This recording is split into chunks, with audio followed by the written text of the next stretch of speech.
year 2024, a 15-year-old named Lauren Oya Olamina wrote the first verse of Earthseed. That verse ends with the line, "God is change."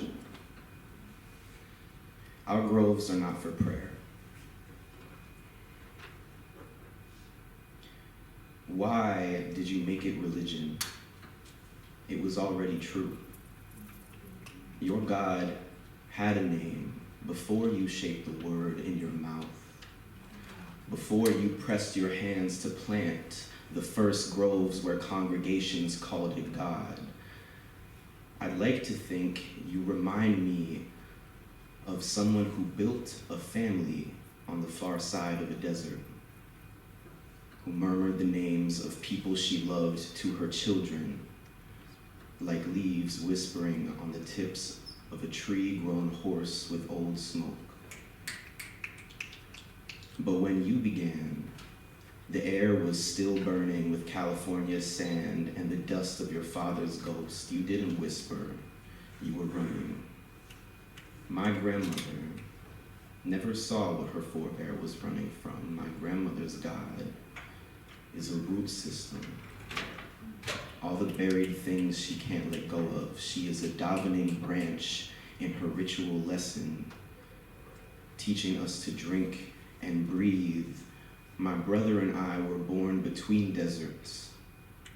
We grew up in her teeming woods. Our dinner table was a skyward slab of memory, host of namesakes I never met, host of my first aspiration, uttered in the breath of her long-dead lover. I reached so far down to hear him speak from beneath the dirt, cradled in repetition and tendrils of prayer like an enshrined saint.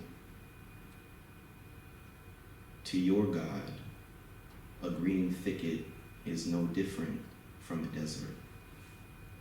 Wrapped in one, we watch the other encroach until we pedal out to meet it like a highway meets fire.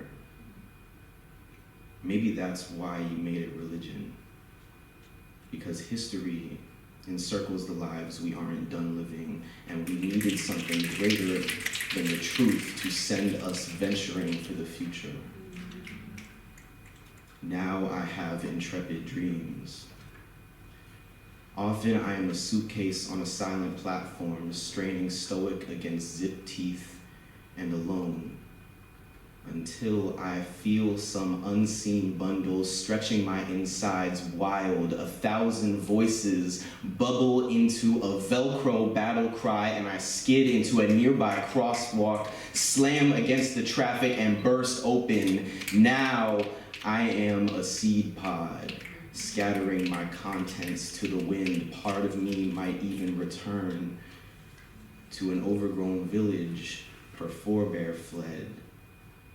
My grandmother weeps, but I can only, if I could, I would only smile.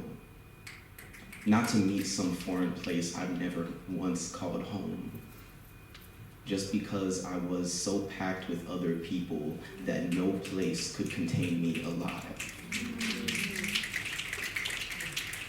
Maybe that's why you made it religion, because death is final, but destiny is bigger, and we needed something greater than survival to live for.